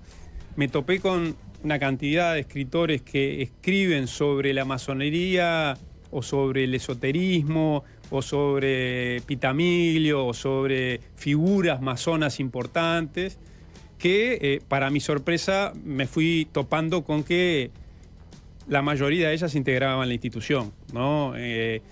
Y bueno, por eso también de alguna manera se entiende que esos libros tienen un foco muy en el pasado, ¿no? Es decir, revelan nombres, pero de mucho tiempo atrás, se enfocan en historia, en la masonería, no sé, en el este del país. Pero vos te fuiste dando cuenta en las investigaciones, ¿no era que leyendo los libros en algunos casos estuviera reconocido explícitamente? No, por supuesto que no se reconocen como tal. No se reconocen. No, sí, es una regla. O sea, por supuesto que no reconocen como tal y hablan como si fueran un profano. O sea, como si fueran alguien que está hablando de la masonería, está escribiendo sobre la masonería, pero, es decir, finge demencia en el sentido concreto de cuando escribe y cuando viene acá y te habla del libro. Si ustedes no le preguntan, ahí sería la prueba del 9. Si la persona puede negarlo, porque es muy común también de que quienes integran la masonería nieguen su condición, es decir, pueden hacerlo, institucionalmente está previsto eso, o sea, constitucionalmente está previsto. Después, otra cosa, no sé, cómo se siente la persona éticamente de decir algo que no es verdad, yo qué sé, eso es otra historia. Podés negarlo, pero ¿podés decirlo? O sea, sí. No hay casos muy públicos de de gente que te diga, sí soy masón, y te sale a hablar de la masonería. No, es decir, podés negarlo, podés decirlo, lo único que podés hacer es decir que vos sos masón. No está bien visto, en términos generales, digamos, batir el parche de que soy masón. Eso no está bien visto. Porque lo ven como qué. Pero porque lo ven como carpetear con ser integrante de la masonería, que en el Uruguay particularmente, porque en otros países es diferente, pero en el Uruguay particularmente tiene un comportamiento de enorme discreción, o sea, de enorme manejo discreto, ¿no? Entonces, un ejemplo se me viene a la cabeza porque lo recuerdo y porque es digamos, un político importante, un legislador importante y un masón que ya tiene varias décadas encima. Me acuerdo que en una entrevista de Voces a Ope Pasqué, Alfredo García le pregunta, ¿no? Es decir, hace bastante tiempo, Alfredo García siempre terminaba con un ping-pong de preguntas en donde decía, ¿sos católico, sos masón, sos no sé qué? Y Ope dijo, sí. Entonces, y le dijo, ¿y cómo es eso? Bueno, integro la logia Martí, hace tantos años, no sé cuánto, para mí es tal cosa. Es decir, pero en el caso de Ope no estaba carpeteando con eso, o sea, era una pregunta de directa. Manera muy sobria, le pareció que no claramente se notaba de la esencia de lo que leías, que lo que no quiso fue mentir, digamos, dijo lo que era. No, digamos, está orgulloso de lo que es. A veces juega la picardía también, ¿no? Me acuerdo que yo, en una nota con Sotelo, le pregunté si era masón y se reía y me decía, eso dicen. Bueno, a veces no te dice sí, pero te dice sí. ¿No? A mí me presentó uno de los libros el ex ministro Jean-Marc Dufau, ¿no? Y fue una presentación muy divertida, porque me acuerdo que era Jean-Marc Dufau, Connie Hughes y Daniel Castro. Y entonces Jean-Marc Dufau, que es un tipo ya que tiene un sentido de la ironía y maneja muy bien el humor en ese sentido, lo manejó durante toda la presentación como dicen que soy, ¿no? Pero en realidad todo el mundo sabía que era, ¿no? Y él mismo, de alguna manera, se reía de esa situación. Entonces, ¿y en esa mesa cuántos masones eran? ¿Estabas vos, Connie Hughes? No, Fau, ahí solo Jean-Marc Dufau. Sí, solo Jean-Marc Dufau. Sí, bien, sí. Buena forma. Por las dudas. Por las dudas. Te preguntas que manda la gente y que tenemos nosotros para hacerte. Por ejemplo, ¿no? Esta me sirve para arrancar. Buenas, pregunta para Amado. ¿Hay masones pobres o de clase media? ¿Gente que gane entre 35 o 40 mil pesos al mes? ¿O solo son gente de guita? Esta pregunta me sirve por la pregunta, pero además para preguntarte ¿cuál es el perfil del masón uruguayo? Porque viste que hay distintas masonerías en distintos países, cada una con su perfil. Sí. ¿El masón prototípico uruguayo más o menos cómo es? Yo te diría que desde el punto de vista económico, en realidad la masonería uruguaya, si algo no tiene, es un perfil, como hay otras masonerías que lo tienen en el mundo, de pesos pesados económicos, ¿no? O sea, que esa sea una característica. Diría que al revés. O sea, la característica es esa típica cosa uruguaya suavemente ondulada, ¿no? En el tema económico me refiero, ¿no? Es decir, clase media, media alta, profesional, funcionarios públicos. Va por ahí el perfil económico. Obviamente, tú para tener tiempo para dedicarle a la masonería tenés que tener cierta estructura de bienestar. O sea, si vos trabajás 14 horas por día y está difícil de que puedas hacerte tiempo en la semana para ir a estar 3 horas en la logia, preparar algún trabajo para presentar. Es decir, creo que tiene que ver también con eso, como también hablábamos en un programa el otro día que estaba Jorge, el hecho de que tenés que tener determinadas herramientas, llamémosle intelectuales, para poder interactuar como dentro culturales, de la masonería. ¿no? Claro. Por eso, es decir, si vos me decís, tiene una correlación de cuenta bancaria, económica, no tiene. La masonería uruguaya no tiene ese perfil. Por supuesto que también, si me decís, ¿es un corte de la sociedad? No es un corte de la sociedad, ¿no? Es decir, para arrancar, porque, digamos, ingresás a la masonería a través de invitación. y por ello tenés que estar en determinados circuitos, que por eso no necesariamente son circuitos de élite económica, ni siquiera política o de ningún ámbito. Es estar en determinados estratos de la sociedad. Podría perfectamente caber, por eso, de ser funcionario público, ¿no? En el Uruguay, es ser parte de un grupo de uruguayos privilegiados, ¿no? Es decir, es parte. O sea, las seguridades, más determinados salarios de determinado promedio de ingreso. Y eso no está lejos de ser un lugar de ricos o de grandes capitales quienes trabajan en el Estado. Lo que tienen sí es ese margen que en Uruguay permite tener un estilo de vida. En el libro vos hablás de distintas figuras y haces foco en determinados lugares de la sociedad, ¿no? Por ejemplo, vos haces foco en la cantidad de masones que hay, por ejemplo, en la justicia uruguaya, ¿no? Hablás de la cantidad de masones que hay en las Fuerzas Armadas y que particularmente hubo una coyuntura en un momento donde había muchísimos. También hablás del efecto Maurno, la española, la profesión de médico. También en un momento hablás del periodismo, donde también hay muchos otros. Hay como lugares donde está firme la masonería en Uruguay, ¿no?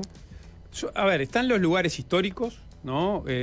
Que tienen que ver con claramente ámbitos vinculados a lo que en aquel momento, o sea, ¿dónde fue el lugar de mayor reclutamiento hace 200 años de la masonería y hace 100 años?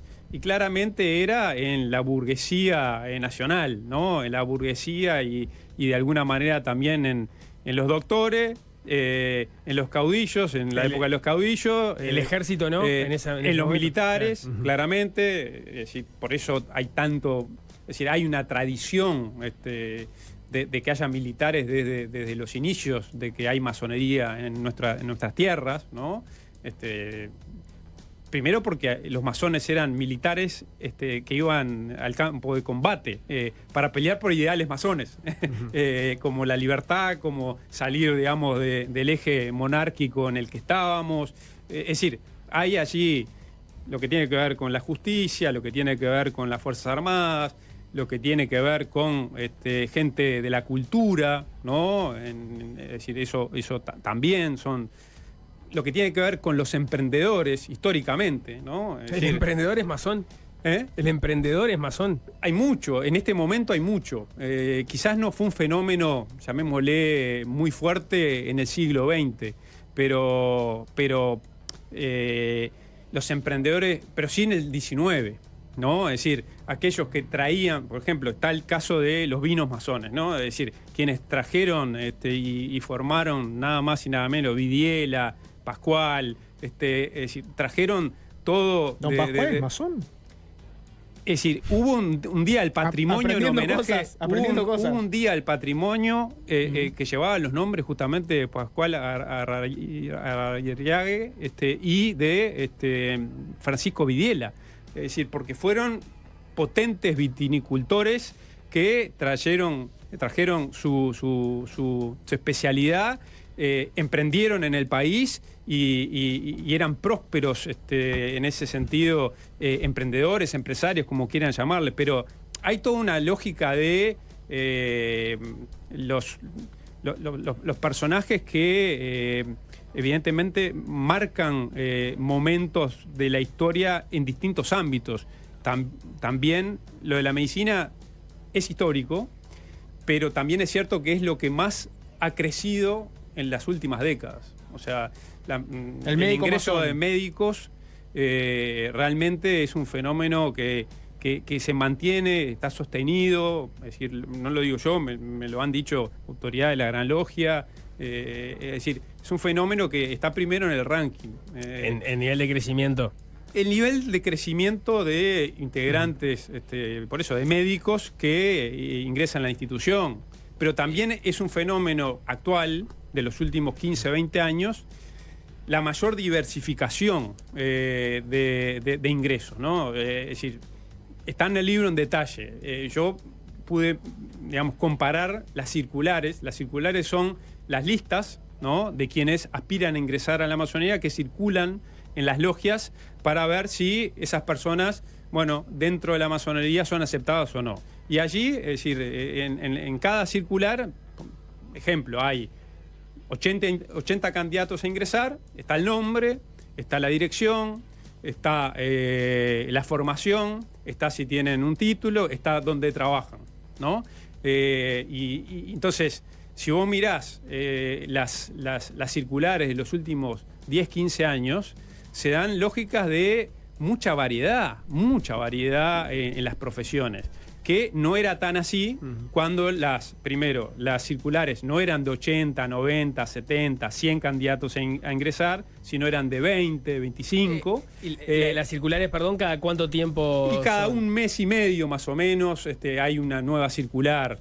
A veces, si se acumulan, eso es una cosa que pero no es 80 por año. Son 5 por año más o menos, a veces 6, a veces puede haber 7 porque hay alguna complementaria. Es decir, depende, no hay una regla en ese sentido, porque lo van a ver en el libro. Yo hago una tabla en donde comparo las circulares de 2016, 2017, 2018 hasta 2025, y allí van a ver que es decir, la cantidad del promedio de cada circular, de cantidad de profanos para ingresar, más o menos se mantiene en todos estos años, y es muy alta, y es muy distinta a la que había, por ejemplo, previo a 2005, ¿no? En donde, lo dicen los propios masones, es decir, lo normal era que fueran circulares de 20, 30, si había una de 40 era como una impresionante. Y ahí las profesiones eran más las tradicionales. Bien. De hecho, si vamos un saltito más atrás, en los 70, plena dictadura, incluso yo llegué a documentos en donde se hace una puesta a punto de cómo estaba la masonería en ese momento en cantidad de integrantes, en cantidad de logias del interior de Montevideo, y cómo eran más o menos las circulares. Es un documento de 1977, y por eso las circulares eran de 20 hermanos, ingresos anuales más o menos de 80, 70. Sí, muy mermada la cosa, ¿no? No tiene nada que ver con la realidad que empezó a cambiar a partir de 2005, 2006 y que pisó el acelerador. Bueno, hablando de eso, porque hay que hacer una pausa, ¿no? A la vuelta hablamos de esa puerta que se abrió y que hoy en día en la masonería entraron algunos nombres. Tal vez sea una de las cosas más populares que surgió con el nuevo libro de Fernando Amado, que es conocer el perfil de algunos masones actuales, ¿no? Te podés encontrar a Chacho Ramos, Lucas Hugo, te podés encontrar a Giovanelli, te podés encontrar gente que viene de ámbitos que capaz están más relacionados con la cultura, el deporte, que no te los imaginarías capaz en una reunión esotérica, intelectual o ocultista, sino que te los imaginás en otro rol. Vamos a hacer una pausa y a la vuelta hablamos de esos nombres, el perfil del masón actual y cuánto hay de intelectualidad y cuánto hay de rosca, influencia, política, etcétera. Seguimos conversando con Fernando Amado, ya venimos. Es fácil desviarse.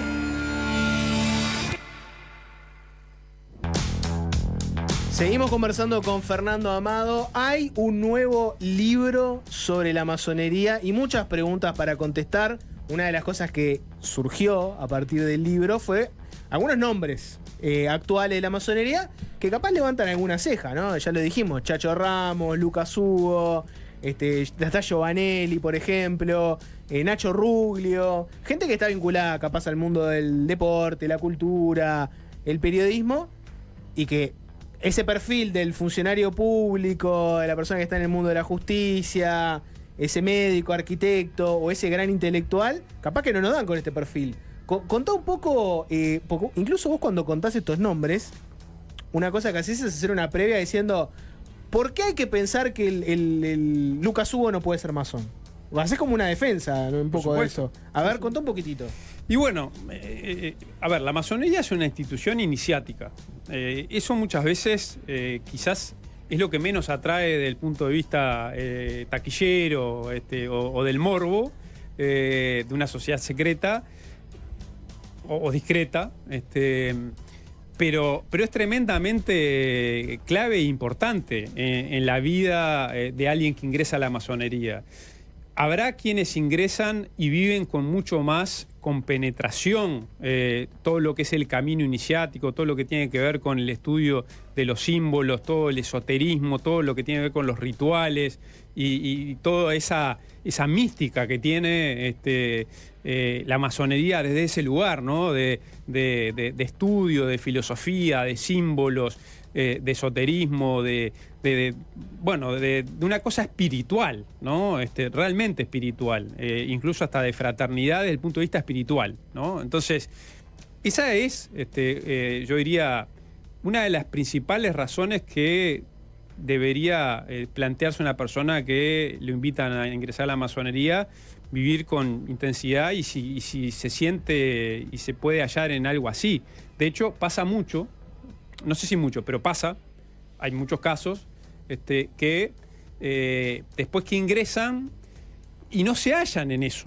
Es decir, en esa cosa que si lo hiciéramos de día, a la luz del día, un ritual, si viéramos un ritual masónico a la luz del día, desde una tribuna y viéramos hombres o mujeres con un mandil, ataviados, con collarines, diciendo determinados parlamentos, siguiendo determinado ritual, con espadas, es decir, capaz que en realidad te da hasta gracia, ¿no? Es medio ridículo. ¿Está? Por eso, pero en realidad, es decir, para mí no tiene nada de ridículo. Si uno entiende y le da el lugar a, digamos, por eso, el espacio que tiene que ver con lo esotérico, con lo simbólico, con lo ritualístico y con, de alguna manera... Como en un rito religioso, ponerle que va a ir a misa y ver a una persona con un traje especial, pero diciendo unas palabras especiales. Mira, a mí me decían la otra vuelta, en Melo pasó que se filtraron unas fotos, ¿no? Justo en un ritual... que es un ritual muy, muy conmovedor, que es cuando el ritual del cual se pasa de compañero masón a maestro masón. Entonces, allí usan ataúdes. ¿Ah? Depende de la cantidad de personas que vayan a cambiar de grado, los ataúdes que hay. Si se va a exaltar uno, o sea, uno va a ser el que va a cambiar, hay uno. En este caso había dos, ¿no? Entonces sacaron las fotos, hubo un masón que sacó las fotos clandestinamente y después las hizo circular. Todo era una operación política, ¿eh? Es decir, era para mostrar que estaba allí el intendente José Yurramendi, ex intendente José Yurramendi, y que había autoridades del nuevo gobierno departamental. Entonces, que ahí estaba la conspiración, que arreglaban todo en la logia, ¿no? Es decir, querían instalar eso. O sea, pero el quien saca la foto también era masón. Por supuesto, y seguramente ya no debe estar más en la institución, supongo. Es decir, lo habrán expulsado, porque hizo de las faltas más... digamos, quemó todo. Aberrantes, digamos, sí. ¿No? Está. Pero a lo que voy es, el ritual, una periodista me decía... Fíjate que había ataúdes, además hay cráneos en la mesa de quienes son las autoridades. ¿Te parece que eso no es raro y no sé cuánto? Le digo, no, o sea, tiene todo un simbolismo que se le da en la masonería, un sentido que se le da en la masonería. Y lo que pasa que nosotros, primero, la masonería decide que quienes no somos masones no veamos eso. ¿Ah? Primera decisión que hace que, por eso, sea toda una sorpresa para nosotros. Las Segundo, penumbras. Claro. Segundo, o sea, no nos llama la atención ver a Asturla con un coso rojo y con una capa y con no sé qué y con una cantidad de cosas. No nos llama la atención cuando muere un papa y se reúnen en toda esa mística del ritual que tienen, de cómo votar y esto y lo otro, y las cosas que se ponen, o el papa lo que tiene ya previsto que se va a poner, que se lacra el lugar donde murió el papa que murió. Un presidente con una banda, un bastón. Son todos símbolos, o sea, es todo simbólico. Si uno no logra, digamos... entrar en ese mundo. ¿Van a meter a Chocho Ramos en un ataúd? Esa es la pregunta. ¿Van a meter a Chocho Ramos en un ataúd? Eso es lo que yo te quiero preguntar. Y si llegó a maestro, seguramente ya estuvo. ¿Giovanelli en algún momento va a cazar una espada y va a hacer algún tipo de juramento esotérico con una calavera? A ver, son todos instrumentos que tienen contenido simbólico, ritual, y que significan cosas, incluso significan cosas diferentes dependiendo de los grados, ¿no? Entonces, por eso... mi obligación es llevarlo siempre, yo entiendo el humor, digamos, pero siempre... Jorge, yo me despego de todo eso siempre, Jorge. pero siempre a el contexto, ¿no? Que puede igual la persona pensar que por eso no es cualquiera, o yo qué sé. Pero en realidad tiene mucho sentido. Si vos mirás los rituales... aún desde el mundo profano y sin vivirlo, es decir, tienen todos un sentido. ¿Pero vos decís que entran por esa pata de la espiritualidad? Bueno. ¿O entran porque hay una rosca política, de influencia, de amistad, de intentar mejorar tu situación social? Yo creo que hay porcentajes que es difícil, digamos, laudar cuánta gente ingresa. Volvemos a lo mismo, son invitados, ¿no? O sea que en realidad quien falla ahí es quien invita a la persona, porque evidentemente se equivocó en cuanto a la madera que debería tener. O no falla, es un maestro masón que en realidad está en una de las líneas que vos decís, no espirituales, ni de perfeccionamiento personal, ni de trabajar la piedra bruta que es uno mismo y pulirla y mejorarse como persona. Pero dirías que hay una correlación entre el ingreso a la masonería y mejorar tu situación personal. Sería una falta de respeto para quienes integran la institución y nos están escuchando, porque hay muchos que dirán, a mí no me llegó. Es decir, de los miles que hay, o sea, hay miles, me atrevería a decir que la gran mayoría que eso no lo ve. Lo que sí ve es el pequeño beneficio, si querés, que significa ser parte de un grupo.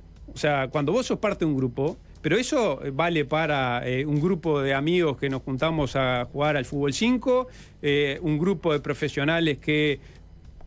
Una cosa que es muy común, grupos de médicos que se juntan una vez al mes a comer un asado, invitan a alguien interesante para que les hable de un tema. Si me ha pasado que me han invitado a ese tipo de situaciones. No es una logia, no tiene nada que ver con la masonería. Es un grupo de médicos, 20, 30 médicos que se juntan en un lugar, en una barbacoa, como un asado, invitan. A mí me han invitado por los libros, ¿no? Es decir, y ese grupo, si mañana alguien tiene una situación, es como natural, es uruguayo, es humano que se le ocurra llamar a uno de esas personas si uno de ellos es el capo en neurocirugía y tiene un familiar que tiene un problema de ese tipo. Bueno, en realidad va más desde ese lugar. Después, pequeños beneficios. A ver, es obvio que hay algunas instituciones que son paramasónicas, ya no es necesario ni ocultarlo, o sea, que la UDE, es decir, que el José Pedro Varela, que en su momento lo fue el Elbe Fernández, que hay instituciones, que la sociedad española también ha tenido un rol bastante parecido, sobre todo en las últimas épocas también. Entonces ahí puede haber algún descuento, pero tiene que ver como también de repente si Del Sol hace un convenio, ¿no? Con alguna de estas organizaciones a las que estoy haciendo referencia, y bueno, ustedes tendrían un descuento por... Es decir, hay un poco de eso. Me imagino que en este proceso de años escribiendo sobre el tema te han invitado a integrarte. Sobre todo, ese fenómeno fue muy fuerte después del primer libro. O sea, entre el 2008 y el 2011, diría que allí apareció como que fuerte esa instancia. Es lógico que lo hayan hecho además, porque como en cada libro también los que más sería una forma de restringir que des los nombres, porque ¿no? Me parece que, me parece no, estoy convencido, pero no porque se me antoje, sino porque es obvio de que tengo mucha vinculación con gente integrante de la masonería, si no sería imposible haber llegado a la información y a los datos y a los documentos y una cantidad de cosas. A ellos les molesta y realmente les molesta, y yo puedo entenderlos, o sea, puedo tener empatía en su molestia, y en realidad a veces me duele su incomprensión, que tiene que ver con que yo no soy integrante de la masonería. Es decir, yo no juré no revelar nombres, yo no juré, es decir, en todo caso, quienes tienen esa obligación son los que integran la institución. Entonces, lo que le molesta en general a los integrantes de la masonería son los nombres. Es decir, más que escribir y hablar sobre la masonería, son los nombres. Son revelar nombres de gente que está viva, digamos. Ese es el problema, el nudo que siempre hemos tenido dificultad y que me ha generado, obviamente, situaciones de molestias y de masones individualmente y de personas que de repente no son nombradas, pero ya por ese hecho no les gusta el encare, digamos, ¿no? O sea, si hablara solo generalidad de la masonería, capaz que estaba todo bien. Y en el primer libro, de alguna manera, fue una versión mucho más light, o sea, fue como una primera introducción a los temas, ¿no?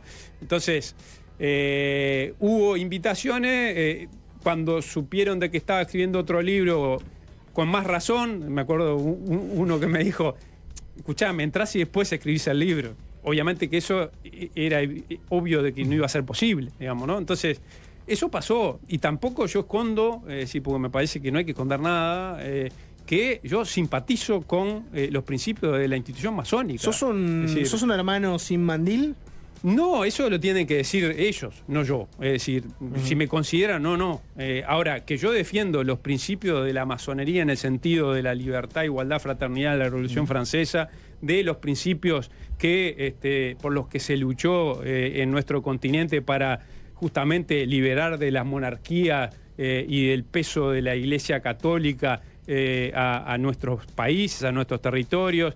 Si me decís laicidad y todo lo que fue nada más y nada menos que la separación quirúrgica del Estado, de la Iglesia Católica y nuestra impronta laica, son todos valores que yo defiendo convencidamente, ¿no? A muerte. Y además creo que la masonería, sin duda, gracias a la masonería y a otras corrientes, no es todo obra de logias, pero las logias han tenido mucho que ver, nuestro perfil de ADN uruguayo tiene estas características a las que yo hacía referencia, tiene estos valores bastante, estamos muy imbuidos de estos valores. ¿Por qué crees que se da esa dualidad entre que la masonería está muy orgullosa de su pasado, de la historia que ha tenido en relación con la formación de estos valores del Uruguay, la construcción del Uruguay como lo conocemos hoy, y por otro lado ese bajo perfil o esas penumbras en las cuales se mueven? Porque ¿sabes lo que me dice? Vos sacás el libro, ¿no?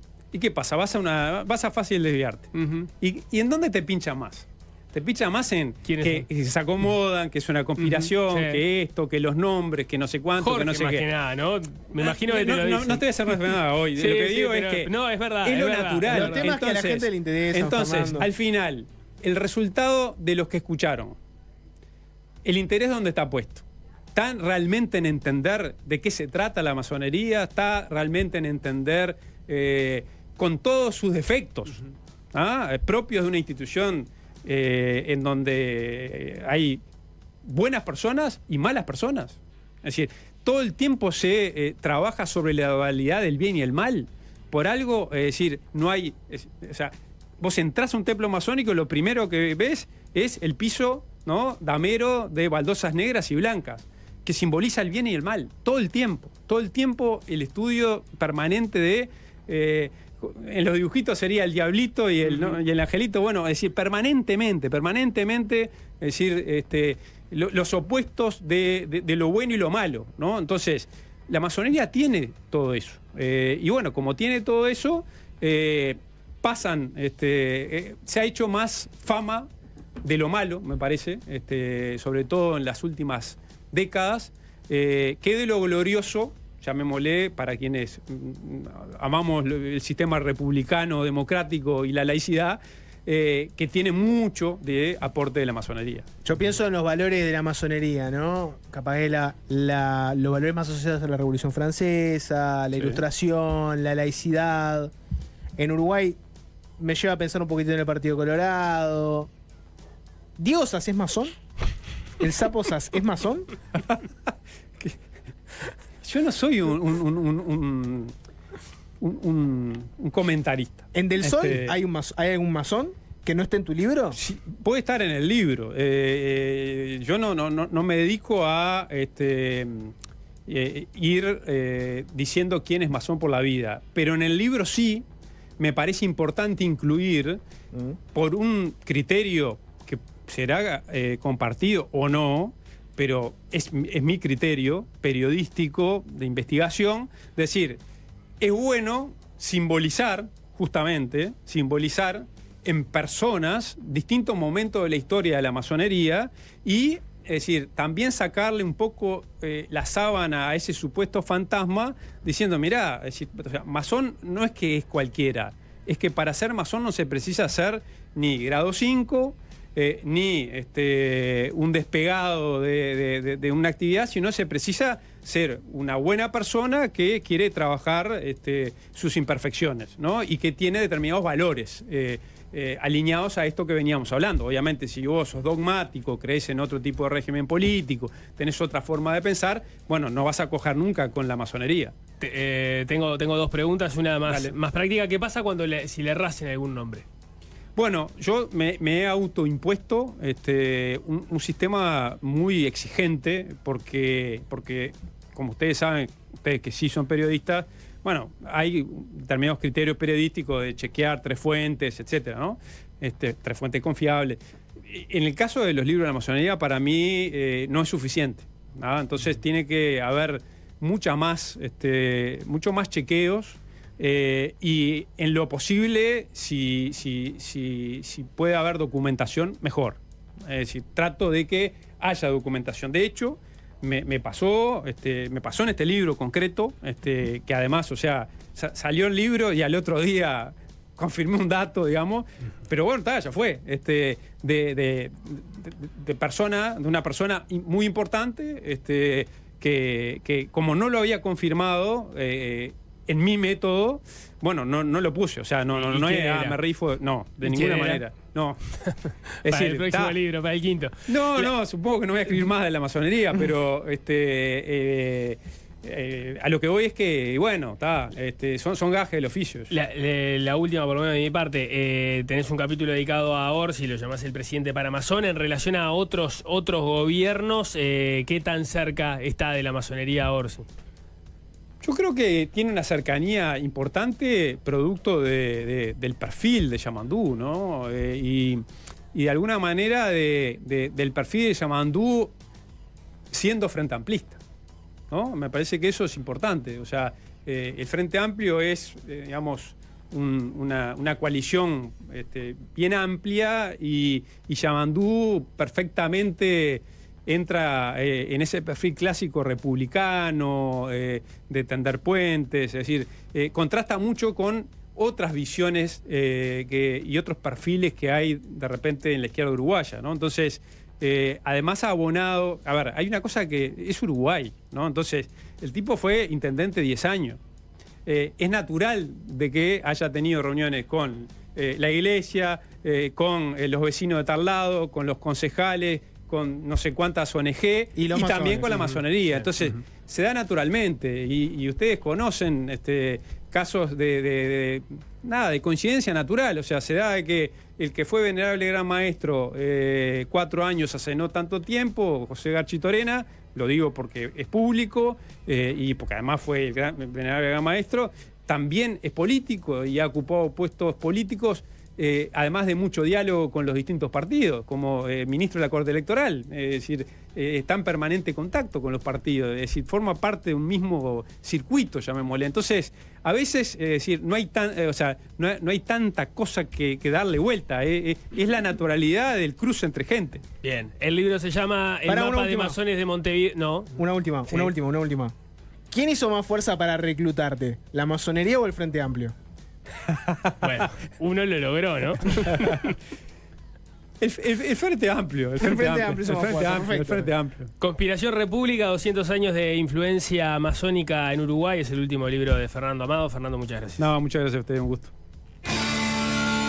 Fácil desviarse.